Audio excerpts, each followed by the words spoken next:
అవును, అసలు అమ్మాయిల్లో ఎన్ని ఎగ్స్ ఉంటాయి? ప్రతి అమ్మాయి ఒక ఫిక్స్డ్ నంబర్ ఆఫ్ ఎగ్స్తో పుడుతుంది. అది దేవుడిచ్చే బ్యాంక్ బ్యాలెన్స్ లాంటిది. డెబిటింగే తప్ప క్రెడిటింగ్ ఉండదు. పుట్టినప్పుడు ఇంచుమించుగా ఓ 10 లక్షల వరకు ఉంటాయి ఈ ఎగ్స్. ఇప్పుడు ఆ అమ్మాయి పెద్ద మనిషి అయ్యే టైంకి ఆ 10 లక్షల్లో పావు భాగమే మిగిలినాయి. సుమారు ఓ 3 లక్షలు.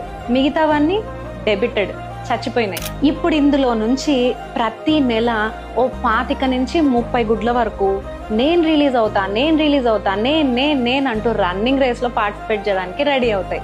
మిగతావి రెస్ట్లో ఉంటాయి నిద్రపోతూ. ఈ 25 గుడ్లలో ఒక్కటి మాత్రమే రేస్ గెలుస్తుంది, డూ ఆర్ డై. మిగతావి చచ్చిపోతాయి. ఈ ఒక్కటి విన్నర్ ఎగ్ని ఈ ట్యూబ్ క్యాచ్ చేస్తుంది. ఈ ఎగ్ 24 అవర్స్ మాత్రమే వెయిట్ చేస్తుంది. ఈలోగా స్పర్మ్ దాన్ని మీట్ అయ్యి బేబీ ఫామ్ అయితే సరే, లేదంటే టైమ్ అప్ అని చెప్పేసి వెళ్ళిపోతుంది.